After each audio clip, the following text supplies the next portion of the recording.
जय हिंद दोस्तों, स्वागत है आपका एक बार फिर से इस नई वीडियो में। दोस्तों, एसएससी जीडी कांस्टेबल 2021 की वैकेंसीज निकली हैं। तो जैसा कि आप जानते हो कि जो एसएससी जीडी कांस्टेबल के अंदर बहुत सारी फोर्सेज आती हैं, जैसे कि BSF, Assam rifles, SSB, SSF, ये सभी जो फोर्सेज हैं ये एसएससी जीडी कांस्टेबल के अंदर आती हैं। तो जो भी लोग 10th पास हैं तो वो इसमें अप्लाई कर सकते हैं। तो चलिए शुरू करते हैं वीडियो। दोस्तों, सबसे पहले डेट्स के बारे में देखते हैं। तो इसमें जो ऑनलाइन एप्लीकेशन जो सबमिट करने की डेट है वो 17 जुलाई 2021 से 31 अगस्त 2021 तक है। और जो उस एप्लीकेशन की रिसिप्ट है वो भी आप 31 अगस्त 2021 तक आप उससे डाउनलोड कर सकते हैं। अगर आप ऑनलाइन फ़ीस पेमेंट करना चाहते हैं तो 2 सितंबर तक आप ऑनलाइन फ़ीस पेमेंट कर सकते हैं। और अगर आप ऑनलाइन फ़ीस पेमेंट नहीं करके चालान के थ्रू फ़ीस पेमेंट करना चाहते हैं तो वो चालान जो जनरेशन का जो टाइम है वो 4 सितंबर 2021 है। और उस चालान की कॉपी को जब आप बैंक में जमा करा के बैंक के काउंटर पर जब आप फ़ीस को डिपॉजिट करेंगे तो उसकी जो डेट है 7 सितंबर तक है। तो ये सभी डेट के अकॉर्डिंग आप इसमें अप्लाई कर सकते हैं। इसके बाद देख लेते हैं कि इसका एग्ज़ाम किस टाइप से होगा। सबसे पहले इसका कंप्यूटर बेस्ड एग्ज़ाम होगा जो कि आप हिंदी या इंग्लिश में दे सकते हैं। और इसके बाद में फ़िज़िकल होगा। दोस्तों, एक्स सर्विसमैन के लिए कोई फ़िज़िकल नहीं है, बाकी जो सिविल कैंडिडेट्स हैं उनके लिए फ़िज़िकल होगा। और इसके बाद आपका डॉक्यूमेंटेशन और मेडिकल होगा। और इसके बाद मेरिट के आधार पर आप लोगों का सिलेक्शन किया जाएगा। दोस्तों, बात कर लेते हैं पे स्केल की। तो इसमें जो पे स्केल है वो 21,700 से 69,100 तक है। अभी देख लेते हैं वैकेंसीज़ के बारे में। तो बीएसएफ की टोटल वैकेंसीज 7,545, सीआईएसएफ की 8,464, एसएसबी जो कि सशस्त्र सीमा बल है उसकी वैकेंसीज हैं 3,806, आईटीबीपी 1,431, आसाम राइफल 3,785 और एसएसएफ 240। तो इस प्रकार से टोटल वैकेंसी जो आपकी 25,271 हैं। दोस्तों, इसमें कुछ एक फोर्सेज हैं जिनमें काफ़ी अच्छी रहती है नौकरी, जैसे कि एसएसएफ है, सिक्रेटरेट सिक्योरिटी फोर्स होती है, जो भी मंत्रालय जो भी सचिवालय की सिक्योरिटी का जिम्मा इनके पास रहता है। आसाम राइफल के बारे में आप सभी जानते ही हैं। आईटीबीपी जो इंडियन तिब्बत बॉर्डर पुलिस जो कि तिब्बत बॉर्डर के पास लगी रहती है। सशस्त्र सीमा बल जो कि बॉर्डर के साथ साथ ही होता है, बट इनकी भी जो जॉब है वो बाकियों से काफ़ी ठीक रहता है। और सीआईएसएफ भी काफ़ी अच्छी नौकरी मानी जाती है क्योंकि इसका जो डिप्लॉयमेंट होता है वो जो बड़ी बड़ी जो इंडस्ट्रीज़ होती हैं उनमें होता है। और बीएसएफ के बारे में आप सभी जानते हो जो कि बॉर्डर सिक्योरिटी फोर्स है। तो इसमें से अगर लगाया जाए तो दो तीन जो वैकेंसीज़ हैं वो काफ़ी अच्छी हैं। दोस्तों, इसमें टोटल वैकेंसीज़ के अंदर 10% वैकेंसीज़ हैं जो एक्स सर्विसमैन के लिए रिज़र्व हैं, यानी कि टोटल 25,000 वैकेंसी में एवरेज 2,500 वैकेंसीज़ एक्स सर्विसमैन के लिए रिज़र्व हैं। दोस्तों, बात करें एज लिमिट की तो जो नॉर्मल कैंडिडेट के लिए एज लिमिट 18 से 23 वर्ष है। और कुछ एक छूट दे रखी हैं जो जिसमें एससी एसटी को 5 वर्ष की छूट है, ओबीसी को 3 वर्ष की छूट है। एक्स सर्विसमैन को टोटल सर्विस जितनी एज जितनी रिक्वायर्ड है उसमें उन्होंने जो सर्विस की है प्लस उसमें 3 साल उसकी छूट है। यहाँ पर काफ़ी लोग देख के कंफ्यूज होते हैं कि जो 3 साल है इसका मतलब ये समझ लेते हैं कि पेंशन आने के बाद हम 3 साल तक ही ट्राई कर सकते हैं, लेकिन ऐसा नहीं है। इसका मतलब ये है कि जो भी उसकी एज का क्राइटेरिया है, जितनी भी एज उसमें मांगी जा रही है उसमें आप अपनी सर्विस प्लस 3 साल और ऐड कर सकते हैं। यहाँ पर एक एग्जांपल के थ्रू समझते हैं कि जैसे आपने 20 साल नौकरी की है और 3 साल आपको और उसमें प्लस करना है, यानी कि 23 साल वो, और 23 साल इसमें जो एज की रिक्वायरमेंट दे रखी है, यानी कि टोटल 46 वर्ष तक आप इसमें अप्लाई कर सकते हैं। तो इस टाइप से इसमें आपको छूट मिलती है। दोस्तों, इसमें दे रखा है कि जो भी आपकी जो डेट ऑफ बर्थ है वो आपके मैट्रिकुलेशन जो सर्टिफिकेट है उसके अकॉर्डिंग ही होनी चाहिए। तो ये जो भी आप फॉर्म अप्लाई करें उस समय आपको ध्यान रखना है।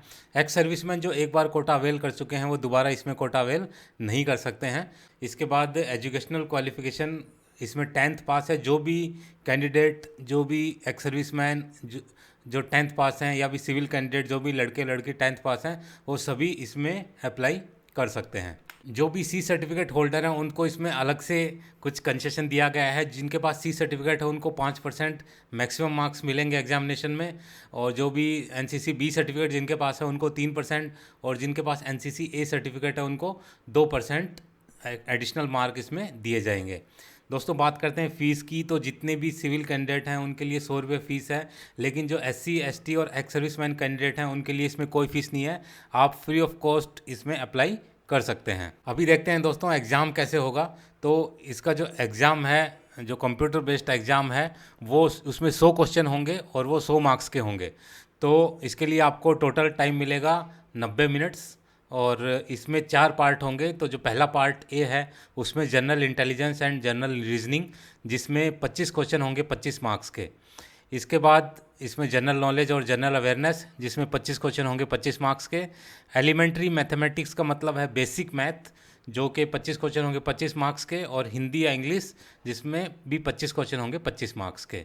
तो जो सभी जो क्वेश्चंस होंगे वो आपके मल्टीपल चॉइस क्वेश्चन होंगे। आपको उसमें 4 या 5 ऑप्शन दिए होंगे, उनमें से आपको एक टिक करना है। आप या तो हिंदी में भी एग्ज़ाम दे सकते हैं या फिर इंग्लिश में भी एग्ज़ाम दे सकते हैं। इसके अलावा कोई तीसरी लैंग्वेज आप यूज़ नहीं कर सकते। और जो भी आप क्वेश्चन अटैम्प्ट करेंगे उसके लिए नेगेटिव मार्किंग है 0.25 का, यानी कि 1/4 की नेगेटिव मार्किंग है।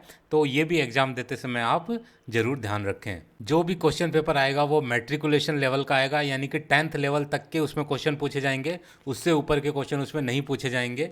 और अगर आप इसकी प्रैक्टिस करना चाहते हैं तो जो एसएससी की साइट के ऊपर इन्होंने एक लिंक दे रखा है कैंडिडेट कॉर्नर्स के नाम से, तो वहाँ पर जाकर आप उसमें डेमो टेस्ट इसमें अटैम्प्ट कर सकते हैं, जिससे आपको आइडिया हो जाएगा कि किस टाइप का इसमें हमको जो एग्ज़ाम देना है। एग्ज़ाम हॉल के अंदर कोई भी कैलकुलेटर या इलेक्ट्रॉनिक गैजेट आप इस्तेमाल नहीं कर सकते हैं। अभी हम देखते हैं कि जो इसके जो पार्ट्स हैं जो भी एग्ज़ाम में आएंगे उनमें क्या क्या चीज़ें पूछी जाएंगी। तो सबसे पहले जनरल इंटेलिजेंस एंड रीजनिंग, इसमें आपके नॉन वर्बल क्वेश्चंस पूछे जा सकते हैं। जैसे कि आपने रीजनिंग के टेस्ट में देखे होंगे कि जो फिगर्स होती हैं वो क्लॉकवाइज और एंटी क्लॉकवाइज घूमती हैं, और आपको बताना होता है कि जो नेक्स्ट जो फिगर है वो कौन सी होगी। तो उसमें आपको नीचे 4 ऑप्शन दिए रहेंगे और आपको उसी सीक्वेंस में बताना होगा कि जो ऊपर जो भी इमेजेस या जो भी फिगर्स दी गई हैं वो कैसे घूम रही हैं, आपको देखना होगा। तो इस टाइप के, इसके अलावा नॉन वर्बल सीरीज आ सकती हैं, कोडिंग डिकोडिंग आ सकता है, नंबर सीरीज आ सकती हैं।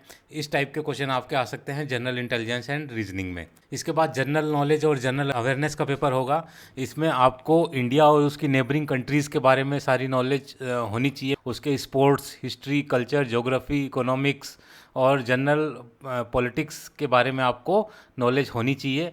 जैसे कि अभी स्पोर्ट्स के अंदर अभी ओलंपिक हुआ है तो उससे रिलेटेड क्वेश्चन आ सकते हैं, अफ़गानिस्तान से रिलेटेड क्वेश्चन आ सकते हैं। तो इस टाइप के क्वेश्चन आपको जनरल नॉलेज और जनरल अवेयरनेस के पेपर में पूछे जा सकते हैं। एलिमेंट्री मैथमेटिक्स यानी कि बेसिक मैथ आएगी। आप 6th 7th 8th क्लास की मैथ आप देख सकते हैं। उसके अंदर जो टॉपिक इन्होंने कवर करने हैं एग्ज़ाम में वो हैं time and work, ratio and time, time and distance, discount, simple interest, compound interest, profit and loss. तो इस टाइप के क्वेश्चन आपको मैथ्स के अंदर पूछे जा सकते हैं। दोस्तों एक्स सर्विसमैन का इसमें किसी प्रकार का फिजिकल नहीं होगा, लेकिन उनको हाइट, चेस्ट और वेट उनका नापा जाएगा। दोस्तों फिजिकल स्टैंडर्ड की बात करें तो जो भी मेल कैंडिडेट हैं उनके लिए 170 सेंटीमीटर उनकी हाइट होनी चाहिए, और जो फीमेल कैंडिडेट हैं 157 सेंटीमीटर उनकी हाइट होनी चाहिए। हाइट में कुछ एक छूट दे रखी हैं। जो भी कैंडिडेट शेड्यूल ट्राइब से हैं, एसटी से हैं, उनको 162.5 सेंटीमीटर की हाइट चाहिए। जो भी एसटी कैंडिडेट हैं नॉर्थ ईस्टर्न स्टेट के, उनको 157 सेंटीमीटर की हाइट चाहिए। जो भी कैंडिडेट हैं जो कि नक्सल अफेक्टेड एरियाज़ से हैं उनको 160 सेंटीमीटर की हाइट चाहिए। जो भी कैंडिडेट पहाड़ी क्षेत्रों से आते हैं उनको 165 सेंटीमीटर की हाइट चाहिए। और जो कैंडिडेट नॉर्थ ईस्टर्न स्टेट से आते हैं उनको 162.5 सेंटीमीटर की हाइट चाहिए। और जो भी गोरखा कैंडिडेट हैं उनको 157 सेंटीमीटर की हाइट चाहिए।